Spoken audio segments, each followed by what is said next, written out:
Sports lovers and sports fans, welcome back to another episode of Global Sports from a Caribbean perspective.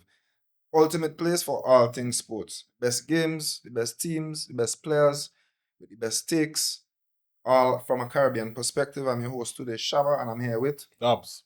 and we're here to continue turning our passion into purpose. And as always, we have a packed show for you today. We'll kick things off by taking it back this day in sporting history. Then we'll break down all the key talking points from the European top five leagues. We'll then head over to some cricket action as well as some NBA action before the man of the match segment and wrapping up again. So let's not stick straight into this day in history. Today is February the 5th, 2026. And on this day in 1977, future five-time World Boxing Champion Sugar Ray Leonard made his professional debut with a six-round unanimous decision over Louis Vega at Baltimore's Civic Center. Also on this day in NBA history, in 1989, Kareem Abdul-Jabbar became the first player to score 38,000 points and was the all-time scorer in NBA history until LeBron eclipsed him in 2023. Ironically, LeBron eclipsed him on February the 7th. Today is February the 5th. So seems like February is a very unique day when it comes to scoring a lot of points. Also on this day, a number of superb football players were born. I'm gonna list a couple, right? We'll start with Cristiano Ronaldo, who is the most significant player who was born today. Today is his 41st birthday. Happy birthday to him. Also on this day, Neymar, Carlos Tevez, George Hadji, Adnan Januzaj, Sven Goran Eriksson, Giovanni Van Bronckhorst, Stefan de Vrij, Verdan Choluka, Jasper Blanquist, and Cesare Maldini, who is the father of Paolo Maldini, were all born on this day. So if you share a birthday with these players, you are probably a baller as well. So happy birthday to everyone. That was this day in sporting history, but right now let's switch gears and head to Europe's top five leagues, beginning with the Premier League, where things went really well for the league leaders over the weekend. Arsenal ended their three-match winless streak in the Premier League with a 4-0 victory over Leeds United, which moved them 7 points clear at the top of the table. Nani Madueke, who started for the injured Bukayo Saka, got injured in warm-up, whipped in a wonderful cross that was glanced home by Martin Zubimendi for the opener. Madueke was involved again for the second 11 minutes later, forcing an own goal with another whip cross. Gyökeres got his first Premier League goal since mid-December in the 69th minute, and his replacement, Gabriel Jesus, added late glass to the scoreline, guiding his low finish into the corner with 4 minutes to go. That is now 64 games for Gabriel Jesus scoring in the Premier League, and he's never lost when he's scored. So definitely a talismanic stat there for him. Any thoughts on Arsenal's victory at Ellen Road? Is what you would expect, really and truly. Saka went off. Well, not off. He didn't even make the pitch due to the injury before the game. But it's really good to see that Madueke is taking up the slack. He's done it in the Champions League as well. So it's really good to see him really come into his own. It's also good to see that Arteta has the confidence in him to, play him when Saka is out. Because, some managers, when they don't have the confidence in a player, they tend to mix and match and put different players in their position. So it's really a straightforward win. They made 11 changes in the game against Kairat in the Champions League. So they had fresh legs apart from Madueke, you could say played back to back games. But yeah, apart from that, it's what you would expect from us. So. Yeah, shout out Madueke, want to watch in our FPL squads in the upcoming weeks for sure. We'll move on to Chelsea, who took on West Ham at the Bridge and defeated them 3-2. Chelsea recovered from a 2-0 deficit at halftime to win a Premier League game for the very first time, with Enzo Fernandez scoring in stoppage time to secure a dramatic 3-2 victory over the Hammers. Liam Rosinia saw his team fall behind when Jared Bowen and Crescencio Somerville gave the Hammers a stunning 2-0 lead by the 36th minute. This led to Rosinia making three changes at halftime, including João Pedro, Wesley Fofana, and Marc Cucurella, and all three had key roles to play in Chelsea's fight back. Fofana stepped out of the back line to supply a wonderful cross as João Pedro made it 2-1 in the 57th minute. Then Cucurella pounced on a diving header to make it 2-2. João Pedro then cut back the ball to Enzo Fernandez to sweep home on the eve of the 3-year anniversary of his arrival at Stamford Bridge. in the 92nd minute. As I mentioned, Chelsea had never tasted victory in a Premier League match after trailing by at least 2 goals at halftime, while it is only West Ham's second defeat in the competition after leading 2-0 at halftime, when they also lost 3-2 against Wigan in 2011. So very spirited comeback from Chelsea, who are showing great fight and, let's say, a great team spirit since Liam Rosenior has taken over the job. I'd say that Enzo Fernandez and Joe Pedro especially have been doing very well recently. Joe Pedro in really good form, Enzo Fernandez as well. So Cole Palmer still not back to 100% in terms of his performance on the field. So I guess it's only better that Chelsea can get. Yeah, better to get. Of course, just need to pay attention to the defense. Honestly speaking, I think that they have just had a bit too many mistakes over the past few weeks or so, whether it has been inside the Premier League or in cup competitions. I think that needs to be tightened up a bit if they want to at least finish in the top four securely. But apart from that, they don't seem like they have had any issues really putting the ball in the net. And yeah, it could only get better if they fix those defensive issues. Yeah, for sure. And the variety in terms of the attacking players that Rosinia has at his disposal is probably one of the pluses for him, I'd say. Even though the likes of Garnacho and even young Estevao Pedro Neto are a bit inconsistent, you could say he'd be able to more rely on the likes of Pedro and Enzo Fernandez. So we'll see. Mm-hmm. Chelsea are getting better. We'll head over to Anfield, where Liverpool got back on track in the Premier League, followed in brilliant fashion as they hammered Newcastle 4 goals to 1 at Anfield. The Reds went into Saturday's contest on the back of a 5-game winless run in the top flight, which is their longest since 2021. However, Arne Slot's team served up the ideal tonic as they claimed their first league win of 2026 in style, with Florian Wirtz and Hugo Ekitike stealing the show. Newcastle actually took the lead through Anthony Gordon in the 36th minute. However, Wirtz then strutted his stuff and teed up Ekitike for his swift equalizer, with the latter doubling his tally 2 minutes later with a superb finish. Watts then turned scorer, sweeping home Salah's layoff, and then the win was rounded off by Ibrahim Konate, who bundled home in the 93rd minute. Just on Salah, Salah is the first player in Premier League history to record 10 goals and 10 assists against a single club in the competition. That's obviously against Newcastle, so that's one of his favorite opponents, and he delivered again.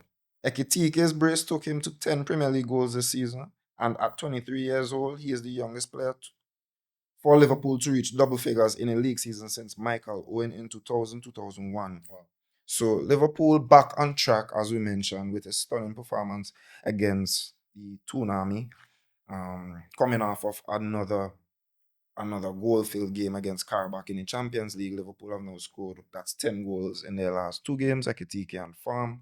Votes flying. No one has been involved in more Premier League goals than him since he scored his first, and that is 9. Right? 6 goals and 3 assists in about the last 8 or 9 games. So Liverpool are flying, seem to be hitting back their stride. Are they now, let's say, back in contention for the top 4? The top four, absolutely. It's really tight. Between the teams between fourth and about 8 or so.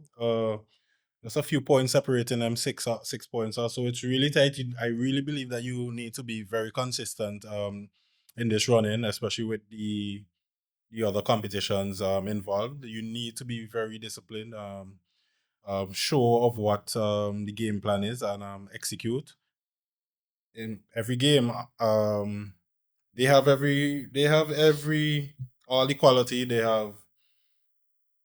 have you could say the farm right now to go forward. So it's really up to them. Arne Slot has maybe found a new role in which he's playing Wards, and it's paying off. So all these things coming together should be a good sign for Liverpool. That's exactly what I wanted to touch on, the form of votes and Ekitike, and just on a point that gets mentioned sometimes when players from the Bundesliga come to the Premier League and fail to adapt. We often hear the term that, the Premier League is too big for them, but then when players from the Bundesliga do come and do well, we hardly hear anything. Because when Wards was struggling at the beginning of the season, those are the kind of narratives that were beginning to be spewed about him, despite we knowing that he's a great player. So it was only a matter of time before he began to hit his stride, as we mentioned. And Ekitike as well, he's very impressive. I'd have to say he's one of the best strikers in the world at the moment. He mentioned many times that he models his game after Karim Benzema. So that is something that you could definitely It see makes a lot of in sense. his style of play.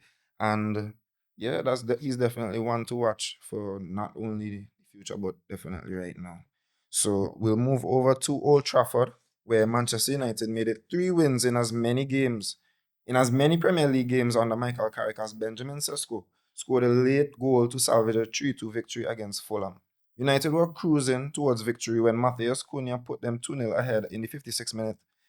Cunha, who was teed up with an exceptional no-look pass from Casemiro, who had headed United into a 19th minute lead. Fulham had hope when Raul Jimenez converted an 85th minute penalty. Then their comeback was complete when Kevin called a stunner to open his Premier League account in stoppage time as United were made to pay for Sesko hitting the post while they led at 2-0. Sesko then atoned, however, in the 94th minute, slamming home on the turn after latching on to Bruno Fernandes' centre to send United into fourth place and keep up Carrick's perfect start. Just on Bruno, that is his 12th Premier League assist of the season, which is the most in the league, obviously. And it is his joint most in a single campaign, along with his 2020 and 21 season. So Bruno's in great form. United are in great form. Casemiro is turning back the clock right now. Whereas Jamie Carragher mentioned about him a few years ago, he needs to leave the football before the football leave him. It seems as though the football has found back Casemiro. And in stunning fashion, I'd say the performances of him, not just this week against Fulham, but against the two league leaders, City and Awesome. Arsenal, back-to-back weeks, is a testament to him and the quality that he has. So I just want to shout out Casemiro because a lot of persons would have, counted him out and thought that he had nothing left to give at this level, even when he left Madrid to go to United.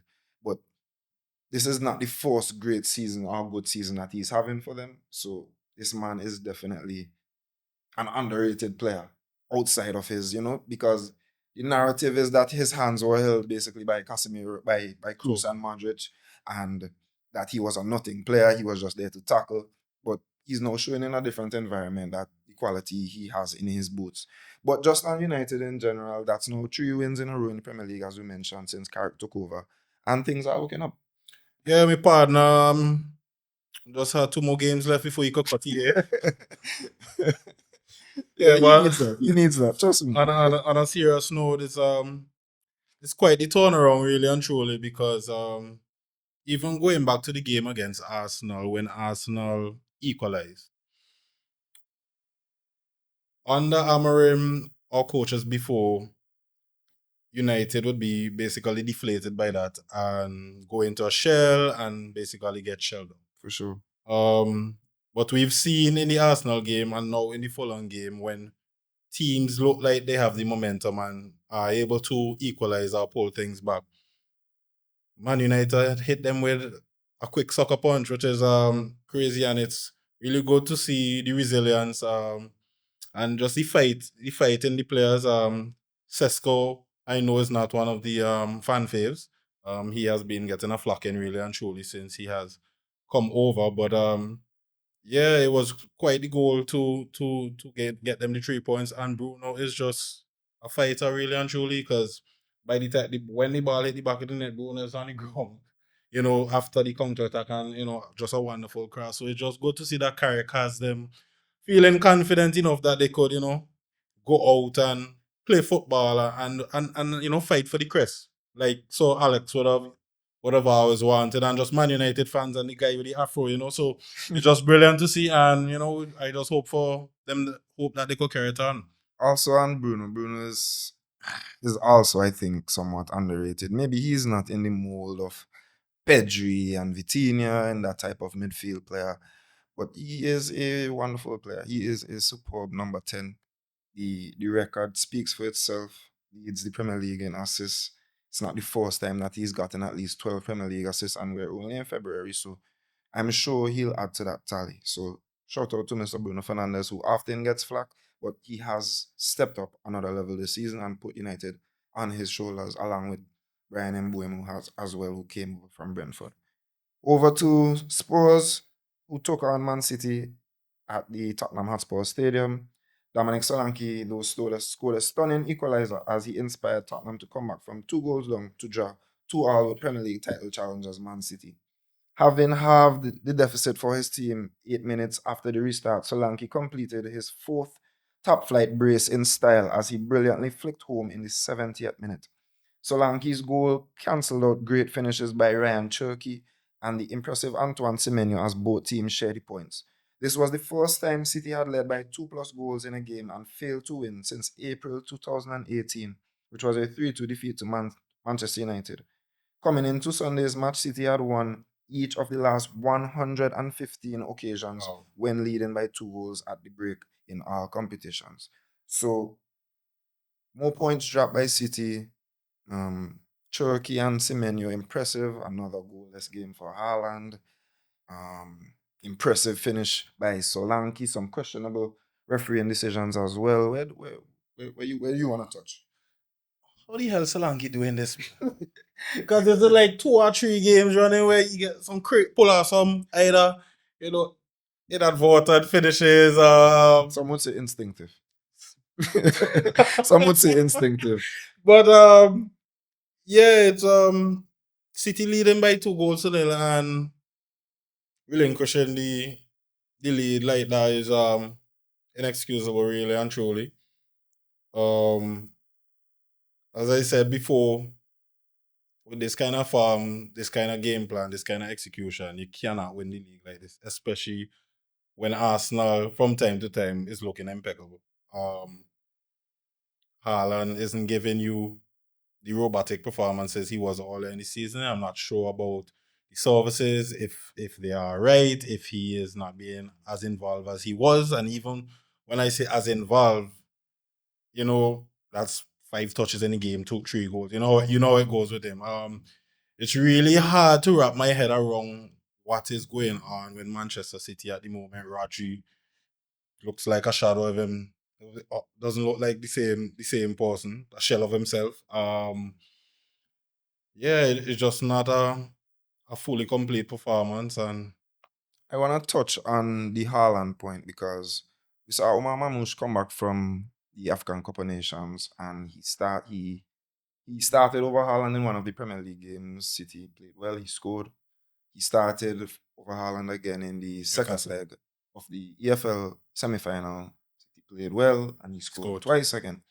So, question I have, and while it may sound crazy or controversial, is would City be better off giving Haaland a rest, like in Premier League games sometimes? Because I'm not here saying to bench Erling Haaland in a game against Liverpool or a game against Arsenal for Omar Mamouche.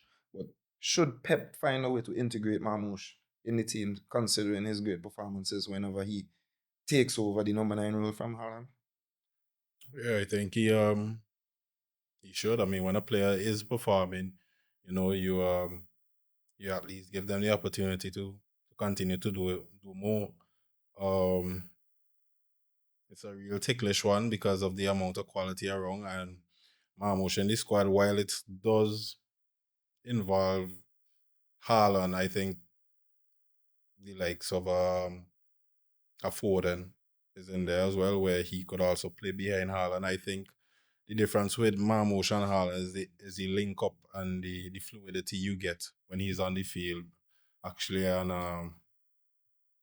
but I'm not too sure if he finishes as well, and I think that's the trade off. And I think that's the little conundrum Pep has to deal with, whether you want, the brilliant footballer, you want someone to finish the chances. Yeah, so it's a ticklish conversation because, like we mentioned, the last 2 times he started, City played extremely well, scored goals, he scored, the team won. Haaland has been in, let's say, the worst goal drought since he's come to Europe, really and truly. So, time will tell. Just to wrap up some other results in the Premier League over the weekend, Villa lost 1-0 at home to Brentford, thanks to a somewhat controversial goal. from Dango Watara. I remember a play where the ball went out of play, and no, the goal wasn't controversial. What was controversial is that Aston Villa equalized, and there was a controversial moment where the ball had went out, and the Villa players were remonstrating with the referee. And but on replay, it was clear that the ball it Gone was clear that the fully. ball went out. So I could not understand Villa players' frustration, although in the moment when they hadn't saw the replay, I do. And that last no drops, well, it keeps Villa in fourth, in third, but they're now further behind from Arsenal.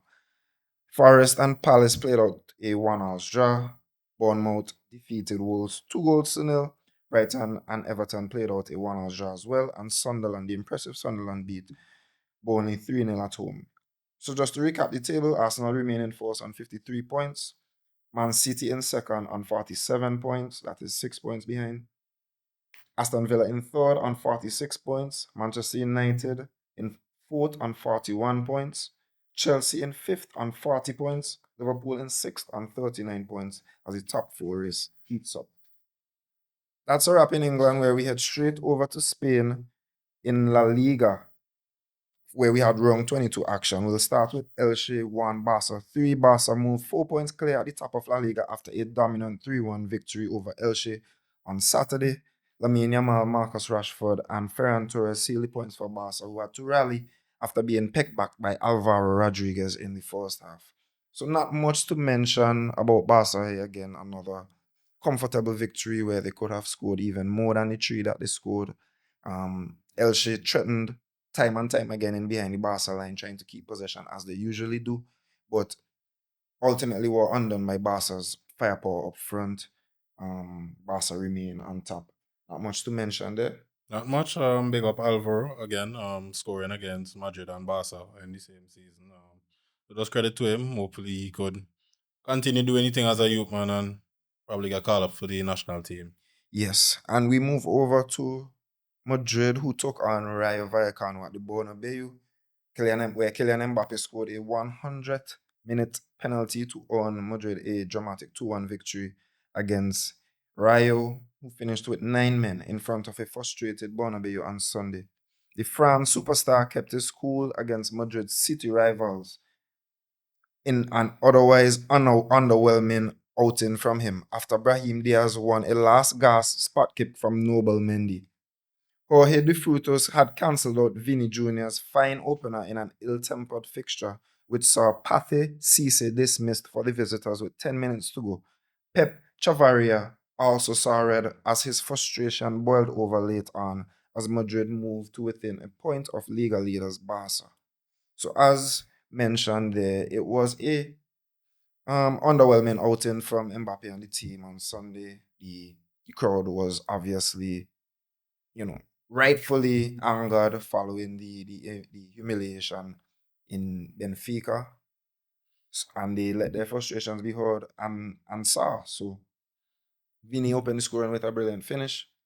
Just on Vini and that finish again, and something that has become a trend that I've noticed this season when he is to score, the types of goals that he scores are golazos. Like the types of goals that he is required to score to get goals are golazos, where he basically has to go on his own, beat 2, 3 players, and score. Nothing is ever created for him where he can run into the back post and tap in.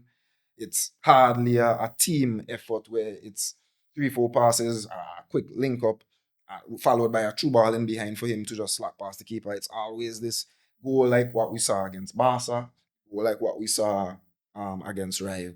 So it's just something that I've noticed, and it adds to the whole Kylian Mbappe narrative that I have, that he's changed our style of play so much that it's at the deterrent at the rest of for the rest of the team, and it makes it harder for everyone else to score when they're so accustomed to setting up number 10. But we went on to win. Rayo eventually equalized, and we got the penalty deservedly. So while some might disagree with it, in the 100 minute, any thoughts? Thank God for the penalty, really and truly. So we could keep up with these guys. Honestly speaking, it was apart from the Vinny goal, it was really underwhelming. Not really much to shout home about. So yeah, thank God for the penalty. 1 point behind Barca, and that's all I have to say.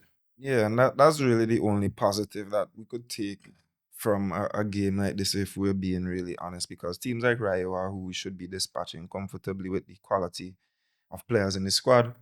However, we've changed Xabi Alonso and nothing still has been fixed. So it's something deeper than just a coaching issue, which we've spoken about a few times here on GSCP, and I'm sure we'll speak about soon again. Moving over to Atleti, who were held 0-0 away to Levante. Not much to mention on them. They are now 10 points behind Barca, and I'd say that they are comfortably out of the title race. So just to recap the table in Spain, Barca remain on top with 55 points, Madrid 1 point behind, 54 points. Atleti in third on 45 points. Villarreal in fourth on 42 points. That's a wrap in Spain, and we now head over to Italy and the Serie A. In Syria, Inter remain top of the table after winning 2-0 away to Cremonese with goals from Lautaro Martinez and Pietro Zielinski. That result keep Inter on top on 55 points. AC Milan remain 5 points behind their city rivals after blitzing Bologna. 3 goals to 0 with goals from Ruben Loftus-Cheek, Christopher Nkunku, and Adrian Rabiot. That is now 22 league games unbeaten for Milan, which is the longest in the Europe's top 5 leagues. Defending champions Napoli, meanwhile, got back to winning ways, edging Fiorentina in a very tense matchup at the Maradona. They are now 9 points off Inter. The old lady Juventus thumped Parma 4-1 to maintain pressure on the top four as well. And the table now reads Inter top on 55, Milan second on 50, Napoli in third on 46 points, and Juve in fourth on 45 points. So much of the same in Syria. All of the big four won. Inter remain clear favourites for the title. Yeah, big up Lautaro, top scorer in the Serie A. Where you could imagine when they're losing one game alone, and you behind by 5 points. That's crazy. You know, so it's something that AC Milan needs to clean up on. I mean, it's goals. Goals is really the main problem. They're not scoring enough to win games, and they are up in a lot of draws, because Draws. 8 draws of the season is already, it's kind of crazy. They have the best record in the league, 17 goals conceded. So you could tell that it's not a defensive issue, and it's more on the attacking side, because Inter have scored 52 already, and they just 38. So they need to see how they could get more goals from the likes of Nkunku, Captain America, Rafael Leao. These are the guys who really need to pitch in a little bit more. I know they signed Fulkrug and the like. So yeah, I'm rooting for AC Milan, but they need to, see how they could fix it up to get a bit more goals. Yeah. Yeah, I'd say that Inter are comfortably favourites at the moment with the quality of depth in their squad. They also have experienced players who have been there and done that in terms of winning Scudettos, going to Champions League finals and that kind of thing. So I'd say that, you know, unless there's a big collapse from Inter, which I don't foresee, I'd say that they would cruise their way to the Serie A title this season. And that rounds up Italy. Let's touch quickly on the Bundesliga and League One. Bayern's lead, we might have a title race in Germany. Bayern's lead at the top of the Bundesliga was now trimmed to six points after their second game in a row where they have not won, drawing 2-2 away to Hamburg. Goals from Harry Kane and Luis Diaz were not enough to come away with 3 points. Though they will be frustrated by a draw, Bayern are now unbeaten in their last 19 away games in the league. Bayern have failed Bayern have failed to keep a clean sheet in any of their first 5 Bundesliga games of 2026, though. Their joint longest such run in this millennium, also 5 in 2019. Dortmund maintain pressure and are on a 4-game win streak after beating Heidenheim 3-2 and are only 6 points behind Bayern, as we mentioned. So maybe we could speak a bit more about the Bundesliga now, since it's getting a bit tighter at the top. It's still Bayern still have a 2-win margin, I should say. But Dortmund are closing in. Yeah, good to see some pressure being applied here, at least for the time being. I really don't have any confidence really that Dortmund could keep up this kind of form, but at least some pressure on Bayern, too. make it make interesting. it Make it interesting, interesting. especially with the looming UCL fixtures and so. Yeah, so Bayern maybe have gone into a mid-season lull where them and the players probably mentally already have the Bundesliga wrapped up in their minds, but it's not the case on the table. So I expect to see Bayern bounce back and go on probably a 6-game win streak after these 2 games without a win. As I mentioned, Bayern remain first on 51 points, 6 points ahead of Borussia Dortmund. In third would be Hoffenheim on 42 points, and Stuttgart round out the top four on 39 points. That's a wrap in Germany. Quickly over to France. Lens got back to winning ways to maintain pressure on PSG by defeating Le Havre 1-0. PSG also won 2-1 away to Strasbourg to keep a great title race active. Lens are just 2 points behind the Parisians at the top of the table, and hopefully we could see a close race to the end. Yeah, most definitely. What's crazy to me, what jumped out to me is that Lens and PSG are on the same goals conceded 16, which shows that Lens seem to be a very formidable and organized defensive team. So let's see how long they could keep it up. We know that the quality is not on par, of course. That should be good. That should go without saying. But yeah, football is played on the pitch, and we've seen some crazy things before. So it will be interesting to see if Lens could keep it up. For sure. And that basically wraps up France. But before we move off France, I just want to mention Lyon, who are fourth in the league, tied with Marseille on 39 points. But not necessarily Lyon. I'm only here to prop Hendrick. Hendrick, since moving to France, has been a revelation. He's in stunning form, shooting from angles that we've never seen before, with extreme power and finding the back of the net, and then showing off his impressive goal scoring celebration. Didn't know he had all of that in his bag. I mean, we wouldn't know because he wasn't getting a chance to show it at Madrid. So, shout out to Hendrick. The loan has been great for him. There are already rumors that Carlo Ancelotti is going to call him up to his next squad in March, which would be the last squad before the World Cup. So it's a great opportunity for him to cement his place in the squad ahead of this year's World Cup. So shout out to Hendrick, who is making the most of his loan move to Lyon. Big up yourself, Hendrick. That wraps up the last weekend of action in the Big Five leagues. I just want to quickly confirm that Arsenal and Man City both consolidated their first leg wins to seal their place in the EFL Cup final, which takes place on March 22nd at Wembley. Arsenal won 1-0 versus Chelsea thanks to a Kai Havertz goal in the 90th. City, meanwhile, swept Newcastle aside 3-1 with goals from Tijani Reinders and Omar Mamouche, who scored a brace, as we mentioned. Anthony Elanga with the consolation for Newcastle. Any quick predictions on the EFL Cup final between Arsenal and Man City? It's a month away. It's about a month and some away. But what do you think will take place at Wembley? I think it will ultimately end up in a draw, honestly. Then it would go to penalties, and I'll give it to City on penalties. I don't even, disagree with you that much because I could see it being a very cagey game where Arteta, tries not to lose for sure, but not necessarily goes out to win. And as a result, it would be a game of cat and mouse. Hopefully it doesn't go that way and we see an open game, but I see much of the same. Also, depending on where the league title is at that stage, it could be a big boost for City and a big psychological blow for Arsenal, depending on where the league is at that time. So it would be interesting to see how that final plays out. I'll go for Arsenal just to be different here since you went for City. So yes, there you have it.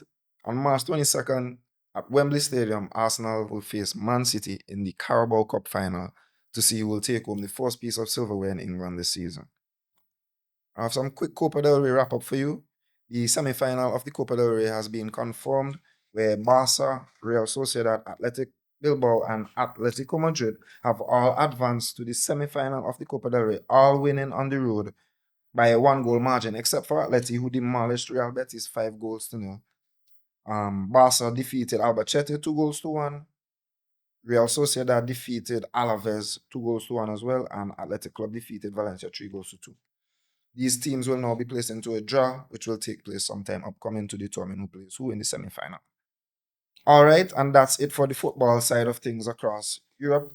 Title races heating up, pressure mounting, and plenty still left to play for. But we're switching sports now because while the football world is busy, the cricket world is holding its breath. We're officially on the eve of the 2026 ICC Men's T20 World Cup, and with the tournament just about to bowl off, me and Dopy are going to lock in some quick fire predictions before the first ball is even delivered in Sri Lanka and India.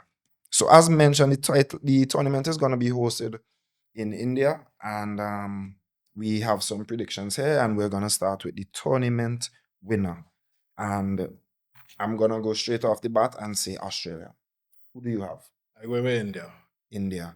And the finalists for me are going to be India. And who is your finalist?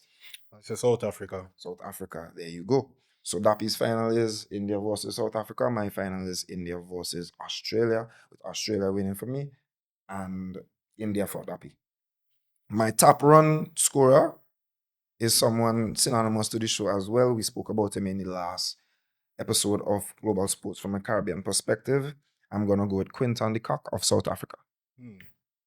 That's interesting. I really haven't thought about a top run scorer, but because I'm on the theme of India, I'll go with Surya Kumar Yadav. Surya Kumar Yadav. So Sky for Dappy.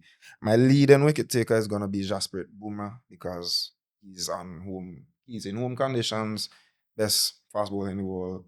I think he's gonna take a lot of wickets. Very interesting. This one is tight, as well as we know that Jasprit Bumrah is the one of the best in the world. I really think it's gonna be one of those spin friendly conditions, and I think I'll go with Kuldeep Yadav or Rashid Khan. Rashid Khan of Afghanistan. Afghanistan. Well, that leads on nicely into my dark horse team, who I have chosen to be Afghanistan. Who would you consider to be your dark horse team? Also, look out for New Zealand. I would say England. England. Yeah, Harry Brook is amazing. Devastating player. Like you didn't know that could be done in a cricket game, the things that he does in test match. So he shows you those exploits in test match cricket. I could only imagine what he could pull off in T20. He could really take the game away from you. And yeah, England look really nice in terms of the team they have. They have Jafra Archer, the Ryan Ahmed, and then there is Adil Rashid. So so there's and that's one of the bowlers I probably missed out to. So I believe they have quality. Ben Duckett, Josh Butler, they have the quality there. So yeah, I believe England Okay. are dark horses. Most disappointing team, I'd go unfortunately with our home team because while we try to be as optimistic as possible, we also have to be as realistic as possible. And I don't think our chances stack up that well against the likes of the teams that we've mentioned thus far, the likes of Australia, England, South Africa, India, even Sri Lanka and Afghanistan. We just saw them lose a series to Afghanistan as well. So I think it's going to be a disappointing tournament for the West Indies. Yeah, I think it's easy to say the West Indies because we are West Indians and we know what we are gonna get really and truly from this down bad team. Played Afghanistan, as you said, recently. Our last win was against Bangladesh, who I want to say is a team that spins the ball as well, but they have a pretty decent pace bowling attack.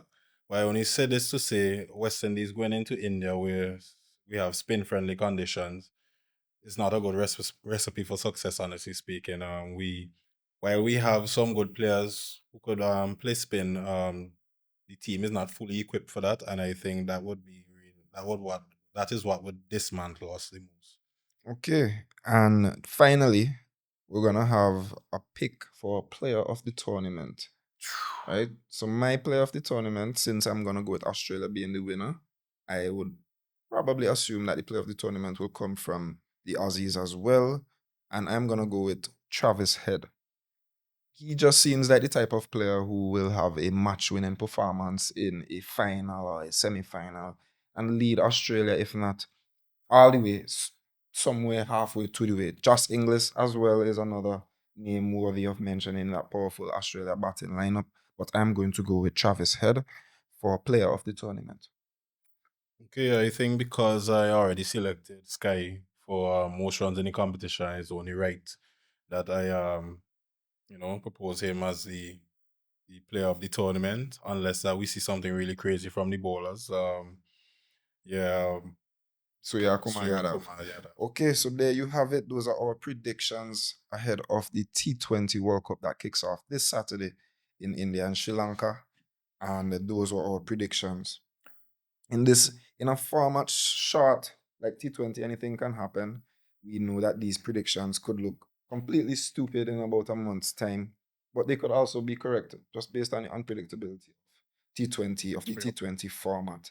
Yep. Right? So we'll see who looks smart and whose receipts we could pull back up at the end of the tournament and see who is right and wrong. Yeah, just speaking of formats, the teams have been divided into 4 groups of 5 teams. These are, the groups are, I'm just call out the groups really quick. Group A, India, USA, Namibia, Netherlands, Pakistan. Group B, Australia, Sri Lanka, Zimbabwe, Ireland, Oman. I think Oman defeated Sri Lanka. A side, I mean, it doesn't matter if it's a side, but still. Big achievement. Yeah. Group C would be England, West Indies, Italy, Nepal, Scotland. West Indian fans, you hear this, right? Italy, Nepal, and Scotland. You don't get out of this group, we're in trouble. Group D, South Africa, New Zealand, Afghanistan, and Canada, and the UAE. And that was it. So it's 4 groups. 4 groups of 5 teams. Two Yes. teams each coming out. 2 teams each coming out, and these teams now would be separated into the Super A, 2 groups, It's a 4. buckets of 4, and there are already 8 seeded teams already. You know how it goes like the last World Cup. If for instance, sorry, Take your time. India and Pakistan come out of Group A. They basically have their seeds already. But for instance, if India nor Pakistan make it, then whoever is next in line, for instance, if USA and Netherlands make it, then they will take up those seeded positions. So, for instance, India is A1, Pakistan is A2, then USA would then become A1 and so forth. So that's how it's set up. And after that, from these groups, the top 2 will progress to the semifinals, and then I'll go from there. Okay, So, well, seeing that we were doing predictions, that's something that I should have added as well. So let's do some predictions from the groups as well and just say who we think is going out as the top 2 in each group. So from Group A, you mentioned India, USA, Namibia, Netherlands, and Pakistan. I'm gonna go with India for sure. Let's do it together. In India and Pakistan. and Pakistan. All right, but I wanna say look out for Netherlands. In the last T20 World Cup that was hosted in the Caribbean a couple of years ago. Yeah, that's true. They did very well. They even had a game here in St. Vincent that I had the opportunity to look at, and they were very impressive. But I'll go with Pakistan as well. In Group B, it's Australia, Sri Lanka, Zimbabwe, Ireland, and Oman. We both agree Australia to go through. Sri Lanka, clear second. Sri Lanka clear second, but we would like to just highlight Ireland. For sure. Because they have been around for a while as an associate team. Very plucky team. And they are in the region where, cricket is home. So you would expect them to have some quality players. So I just want to just highlight them as dark horses in this group. True, but Sri Lanka, Sri Lanka and the likes Australia. of Hasaranga, they should have enough Should be, yes. to go through. In Group C, it's England, the West Indies, Italy, Nepal, and Scotland. I think we could both agree that England would go through. And then we can debate second spot. The fact that second spot is even a debate is crazy, but It's crazy. we have to. Yeah, I mean, we lost to Scotland a couple of years ago. So Lost to Nepal. So even if it was with like a rotated team, we lost to Nepal. oh my gosh. Italy are debutants. I don't think we should be too scared about them. West Indies cricket we're dealing with here, and we're in 2026, so anything could happen. But it should be straightforward for England and West Indies to Yeah, come out of this. I agree. I agree. And we'll move over to Group D, where this is probably the group of death. I'd say this is South Africa, New Zealand, Afghanistan, Canada, and the United Arab Emirates. So I'd say the finalists from the last World Cup, South Africa, should comfortably advance. Majority of their players play in the IPL, familiar with the surroundings. So I'd say that they are clear number one. But number two position is very, very difficult, and we may have to agree to disagree because I already mentioned Afghanistan As as your my dark as my dark horse team, but I also stated to look out for New Zealand as well, the likes of Rashid Ravindra and Devon Conway, etc. But I'm gonna go with Afghanistan. I really believe that they are suited to those conditions as well. They have the spinners and they are getting better with the batting. I think that's the area that they could improve on the batting. So maybe that's where New Zealand could have them beat. But I'm gonna go with Afghanistan.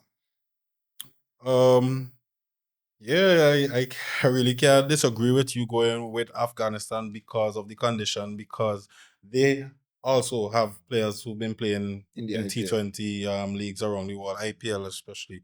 Yeah, so it's really hard to go against them, but New Zealand with the quality and the experience So true. that they possess, I believe they will just nudge Afghanistan for the out of the way for the second spot and go through with South Africa.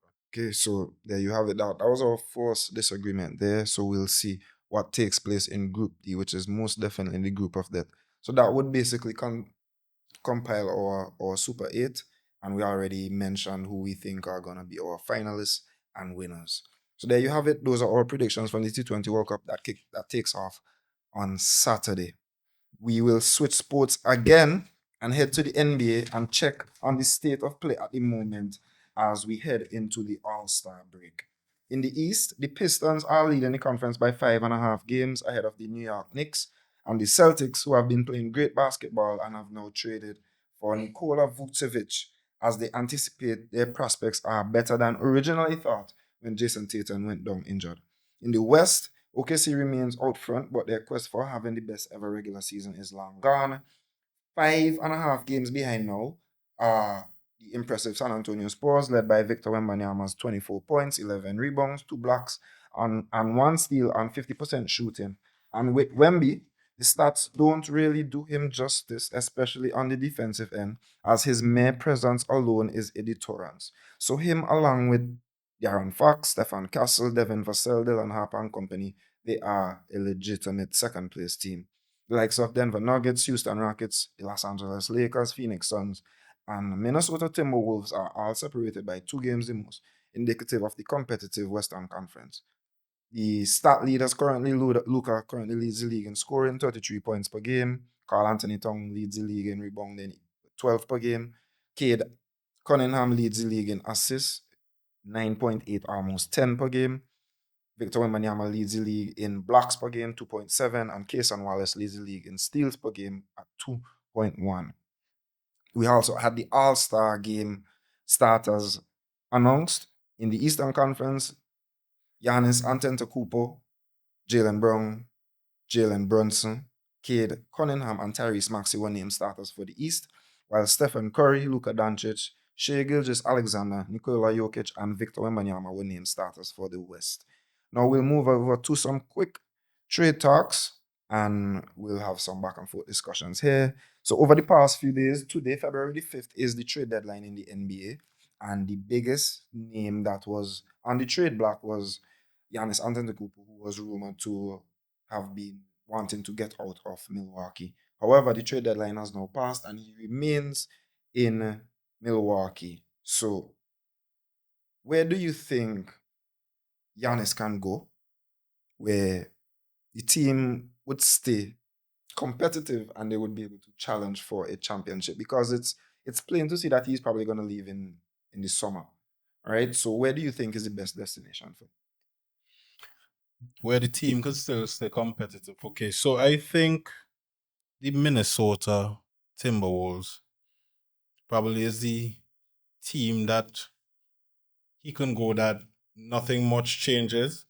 Um, I don't believe like if he comes Gobert goes with a couple picks, I don't think that would be enough. That kind of way. They'd probably have to trade like Julius Randle, Jaden McDaniels. Yeah, so I really feel like, and I really feel that's not an equal trade in terms of getting Giannis and On picks, they'd have to trade a lot of picks as well. right. So I feel like yeah, him going to Minnesota, Anthony Edwards, is a phenomenal player already. Crazy from behind the arc. Um, and that's the type of player that Giannis needs to be in tandem with. A guard. A A guard great guard, yeah. who could handle the ball and able to create shots for himself and create shots for Giannis and create space for Giannis. Yeah, I think Anthony Edwards and the Minnesota Timberwolves is probably one of the best fits. While I agree, Giannis needs a team around him with shooters, for sure. As we saw in the year that the Bucks won the title, teams tend to build this wall against him so that he is forced to basically shoot from outside. So the team I think that would suit him the best, but maybe they'd probably have to give up too much is the Houston Rockets. Right? While they might have to rid themselves of maybe Sengun, Shingun. maybe Amen Thompson, right? I think they have the weapons. So if they can keep KD somehow in that, maybe keep Amen Thompson, but have to get rid of Sengun and let's say some picks, I think that that would be an ideal destination for him. It's just whether the Rockets are willing to, trade their future for someone like Giannis. I guess that was also an option for the Spurs, but the Spurs rejected that. So it's what whether Houston is ambitious enough to take that leap. All right, we'll head over to another trade that took place that saw James Harden go to the Cleveland Cavaliers and Darius Garland go in the opposite direction to the Los Angeles Clippers. Now, my thoughts on this initially is that this is not the first time that Harden has done something like this in his career where he's basically up and left in the middle of the season, leave a team somewhat high and dry to go to another title contending team in hopes of a ring push, right? I don't think the combination of him and Donovan Mitchell are complementary enough to lead the Cavs to where they want to go. Cleveland won my preseason pick for the NBA Finals from the East. I don't think Harden going there is gonna necessarily increase their chances any more than Darius Garland would have. He'll probably, not probably, he'll most definitely help Jared Allen and Evan Mobley in terms of scoring because he has a history of doing well with bigs. You can look at Clint Capella, Joel Embiid. So he has a history of doing well with bigs. But overall, he has a poor record in the playoffs. He's been known to choke in big moments. And Cleveland is a team that has been known to be disappointing as well in the playoffs. So when you add those two, it's not really a good combination. What do you think? Yeah, I agree with you 100%. Um, my only positive was that he would increase the productivity or at least the involvement of the big men, the front court, Allen and Mobley. Mobley. That's what I was expecting. I'm not too sure how well Garland did there. I know Garland struggled with injury over the last few seasons, and that's another thing. Harden has been more available, True. so I would, give Harden the win there. But yeah, I think it's something that can work. I understand what you said about the compatibility with him, and Both of them need the ball. yeah, correct. So it would be interesting to see it play out, but I think it could be a positive for them, especially that especially because I feel like Harden is a better player now still Dan Garland is than right. Garland because Garland struggled with so many injuries. And that's fair. And that's fair. And I'd say that Cleveland is probably in win now mode. They're throwing all their chips into the center of the table and saying, we're all in because the Eastern Conference is definitely up for grabs. Indiana and Pacers won it last year and they're nowhere close. The Knicks, who are their closest challengers, are up and down, right? If we're being honest, we've never seen this Detroit team make a deep playoff run. So I understand why Cleveland is saying that why not? Why is now not our time and made that move? Right? So it's an aggressive push. Hopefully it works out for them. But in my opinion, we've seen this story from Harden so many times over. When he originally went to Brooklyn with Kyrie and KD, I really thought that that was going to be something. Honestly. Mm-hmm. Then he went to Philly with Embiid. And I thought that that was going to be something too. And no, it just never got that close to Houston, The right? Houston Rockets, James Harden, and those types of performances, even though he has been a consistent 20-point scorer, 8 to 9, 10 assists game player. So interesting to see where that will leave Cleveland. For the Clippers, Kawhi is in the best form in a long time, probably since his Toronto days, probably his best form since being a Clipper. And now Garland is there. I don't think that that is going to do anything Think it significant for was them. Doesn't move the needle for them at all. They'll just be fighting hard for a playing position. Agree? yeah, fully. Yeah. So also in the West, and you could speak on this more, where Jaren Jackson Jr. was traded from the Memphis Grizzlies to the Utah Jazz. Um, Utah Jazz now have the likes of Laurie Markkinen to go with Jaren Jackson Jr., the on-farm Keontae George, who's been shooting the lights out this season. So can Utah put up a fight at the lower end of the Western Conference? We know that there are many teams above them and better than them. But with Jaren Jackson Jr., Laurie Markkinen, and Keontae George, can you see them making any noise? Um, a little bit, especially in the playoff spots at least. The The playing spots. playing spot. Sorry. Jaren Jackson's a quality player. Kind of hurt me that he left, that he was traded in the way he was traded, but all in all, it's really Jaren Jackson's fault. Great rim protector. Sketchy shooting from behind the arc. I won't say he's a unicorn, but you could see the quality.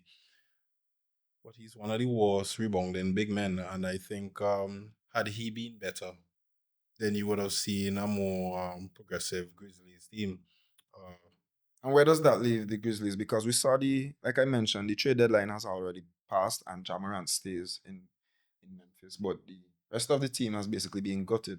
So I know you have affiliations. Where does that leave the Grizzlies? Are they basically in tank mode? Are they in total rebuild mode? Or tank mode, rebuild mode, tank mode. Went off in my head, but three times before you even said it, bro. Yeah, it just doesn't seem like there's any aspirations to make it into the playoffs this season, and it's look like we're going into a full rebuild around Jamarant, Cedric Coward, Jalen Wells, and Zach Edey. So the four players that were the backbone of the squad, Jamaran, Dylan Brooks, Desmond Bain, Jaron Jackson is the only one who remain now. So it looks like full rebuild and trying to see if they could get it's something going crazy on to this year. see that Memphis was in, I wouldn't say in contention, but they were a consistent playoff team for about the past 3 or 4 3 or years. 4 years in Jazz early peak, and now they're basically down in the dumpsters with the likes of the Sacramento Kings, same Utah Jazz that we mentioned, as just a regular NBA team. A team who is just another NBA team, but are trying to make some moves and have made some moves in this trade window are the Washington Wizards, who traded for both Trae Young and Anthony Davis during this trade window. I'm seeing obviously by that piece head shaking. He thinks that it doesn't mean anything, but I'll ask anyway because I agree if that is your sentiment. I don't think that Trae Young and Anthony Davis in 2026 is gonna lead the Washington Wizards to any type of glory, even in a weaker Western Conference. I'd say that the likes of Miami Heat and the Toronto Raptors and those teams, definitely Boston, Philly, Milwaukee. I think those teams would still be all better than the Wizards. What say you, even with Eddie and Trey on ice trade? Yeah, I mean, to be fair to Anthony Davis, I really hate sounding like a hater, but to be fair to Anthony Davis, when he's healthy, he's one of the best two-way players in the league. That's true. That's so true. Right? So when he left the Lakers and was traded to Dallas, because of what I thought of what I think about him in that light, I said Dallas won the trade. But here we are, bro. He's traded. He's traded yet again because the same things persist. Injuries, Consistencies. inconsistencies, and the only thing that is constant and consistent is the injuries, bro. True. So as much as we know how well and how good of a playmaker Trae Young is, I'm not too sure if Anthony Davis would be around for any Much of it. length of time too, you know? Yeah, well said. Well said. I don't think there's much more that needs to be added there. I think that's the last we'll probably speak about the Washington Wizards for some time on GSCP. Just before we wrap up this NBA coverage, Luke Kennard, who is the leading 3-point scorer in the NBA this season in terms of shooting percentage, was traded to the Lakers today on trade deadline day. This adds a great level of shooting to a team with Luka Doncic and LeBron James, who are two of the best passers. Gives them some more space on the court. I don't necessarily think that this moves the needle, tenfold where the Lakers are now title contenders, but it just adds more shooting. Another quality 3-point shooter.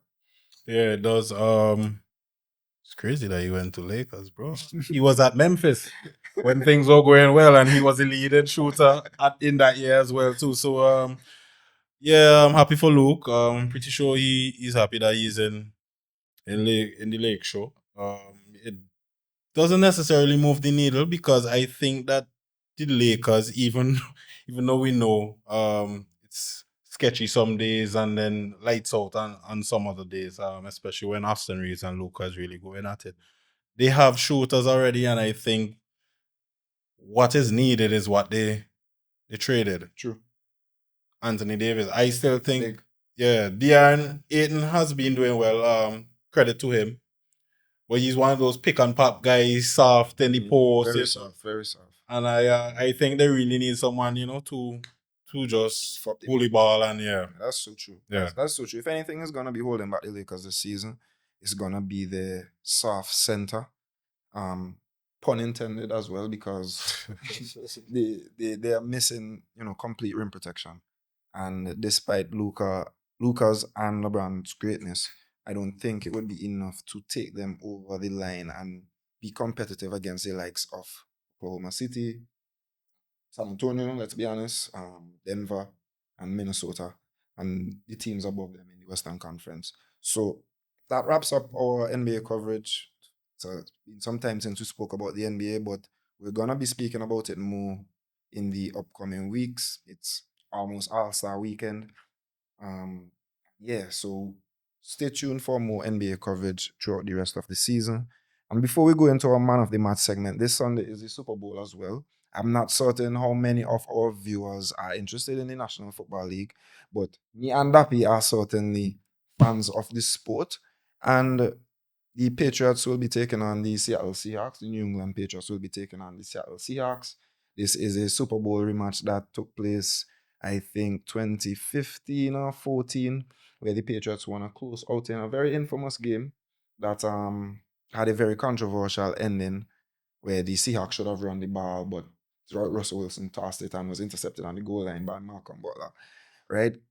So we're not gonna go too deeply into it, aside from giving predictions. I'm gonna go with the New England Patriots to win 24-21, late minute field goal. Drake May, Super Bowl MVP. Yeah, going with the Seahawks. Just from what I've seen in the last few weeks, I think it would be one of those almost like a shutout. So I would say 21-7. 21-7 Seahawks. Well, there you have it. Those are our quick Super Bowl predictions. The game takes place this Sunday in Las Vegas. And that wraps up our sports coverage. Hold on. Before we go. Just want to big up two of our athletes, Odishi and Anton. I hope I called that correctly. has rewritten the record books after setting a new national indoor record in the senior women's high jump. She jumped over 1 meter and 60, 1.60 meters. This was a record breaking jump that secured her victory at the Washburn Open on January 31st. Handel Roban also moved into the history books after a great run of 1 minute and 44 seconds, 0.19 800. in the 800 meters, making him the second fastest athlete in the NCAA indoor. That run also improved his national record already because he also holds the national record, so he just improved it. So just want to big up Odisha Nantan and Aldan Roban again for impressive performances over the past week. So shout out to Odisha, Nantan, and Handal Ruban for continuing to fly the Vincentian flag abroad. So keep up the good work, guys. And that wraps up our coverage of things here on Global Sports from a Caribbean perspective. But before we do so, we have to recognize excellence in our Man of the Match segment. And my man of the match today is Mr. Carlos Alcaraz, who defeated Novak Djokovic to win his first Australian Open men's title and became the youngest player in tennis history to complete the Grand Slam at 22 years and 272 days. To provide context, Rafa Nadal completed the career slam at 24. The great Roger Federer completed the Grand Slam at 27. And the person who has the most Grand Slam of all times right now, Novak Djokovic, completed the Grand Slam at 29. Alcaraz is 22. Also, he now has 7 Grand Slams, which is as much as the legendary John McEnroe and one more than the legendary Boris Becker. Those names are synonymous in tennis history, and at the age of 22, Carlos Alcaraz already has 7 Grand Slams. At this pace, the sky is the limit for the kid. So my man of the match this week is Mr. Carlos Alcaraz. But shout out to Novak Djokovic as well. Excellent performance to keep up with someone, basically half his age. Still going. Djokovic is so great, bro, because he competed against the modern generation's great of Sinner and Alcaraz, and he competed against the past generation's great of Federer and Nadal, and is still relevant, still going strong to this day. So shout out to Djokovic, but my man of the match is Alcaraz. All right, on my side, I share in my man of the match trophy. To the two people I just mentioned. Anytime Vincentians put in performances like these, I always want to highlight them and give them their flowers. So players of the match are Odisha Nantan for her record-breaking jump of 1.60 meters and Handal Roban for the second fastest 800-meter time in NCAA history. Okay, and there you have it. And just before we go, tonight, St. Vincent and the Grenadines takes on the United States of America in the Under-20 Championship game at the Arnesville Sporting Complex from 7 p.m., which is in about half hour. So all roads head to Arnesville from here. We're going to go and support the team tonight, and hopefully they can make us proud against the United States of America. And that brings us to the end of today's episode of Global Sports from a Caribbean perspective, where we break down the best games, the best teams, we have the best players, provide you with the best takes, all from a Caribbean perspective. I'm your host today, Shabba, and this was Dubs. Turning our passion into purpose. Until next time, like, subscribe, share, stay tuned in for more from Global Sports from a Caribbean perspective. One Global. Global.